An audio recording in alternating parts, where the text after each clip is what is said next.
नमस्ते, आज मी बनवणार आहे उकडीचे मोदक। काजू बदाम आहे, ओलही नारळ आहे, ही किसून घेतलेला गूळ आहे, ही खसखस आहे, ही विलायची आहे। कांदा टाकून ह्याला बारीक करून घ्यायचं आहे, ही नारळ पण बारीक करून घ्यायचं आहे। आपण आता सारण तयार करून घेऊया। तूप टाकून घेऊया 2 चमच।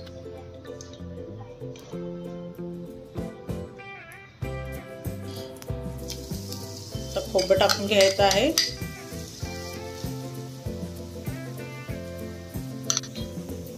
कमी गॅसवरती आता व्यवस्थित त्याला परतून घ्यायचं आहे।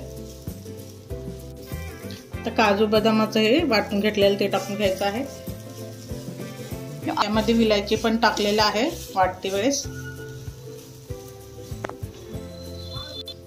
त्यामध्ये खसखस टाकून घ्यायचं आहे।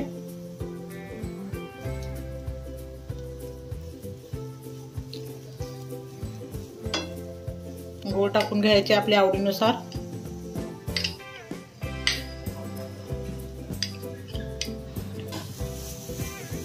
आपलं सारंग आता रेडी आहे।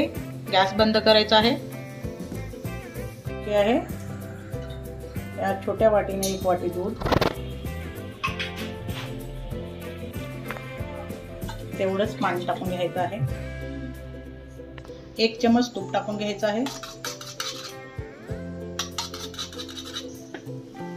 उकळी आलेली आहे, आता त्यामध्ये आपल्याला तांदळाचं पीठ टाकून घ्यायचं आहे।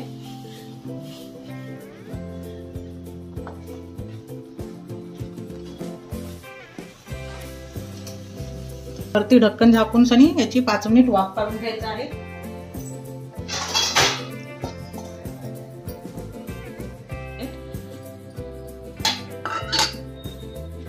तळाशी थोडंसं तूप लावून घ्यायचं। पीठ गरम असल्यामुळे ग्लासानं असं रगडून घ्यायचं आहे। आता व्यवस्थित त्याला मळून घ्यायचं आहे। पीठ मळून घेतलेलं आहे। आता मोदक बनवायला सुरू करूया। थोडंसं पीठ घ्यायचं आहे। ही साचा आहे, याला तूप लावून घेतलेलं आहे, आतमध्ये टाकायचं आहे। असं चारी बाजूने आपल्याला असं दाबून घ्यायचं आहे।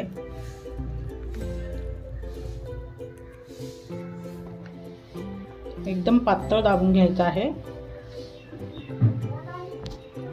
प्रकारे घेतलेला आहे। त्यामध्ये आता सारण भरून घ्यायचं आहे चमचनं।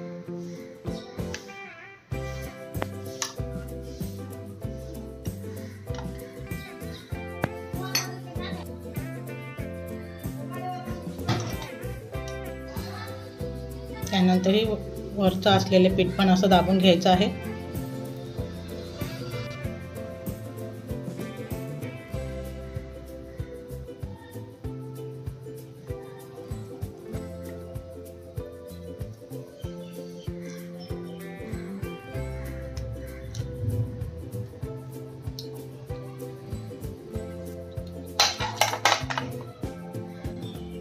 अशा प्रकारे मोदक सर्वच आपल्याला बनवून घ्यायचे आहे। प्रकारे मोदक मी सर्वच बनवून घेतलेले आहे। आता याला वाफवून घ्यायचं आहे। ही आलेले आहे। या चाळणीमध्ये मी तेल लावून मोदक ठेवून घेतलेले आहे। असं चाळणी ठेवून घ्यायचे आहे। झाकण ठेवून 10 मिनिट वाफवून घ्यायचं आहे। आपले 10 मिनिट झालेले आहेत। मोदक आपले एकदम मस्त वाफलेले आहेत।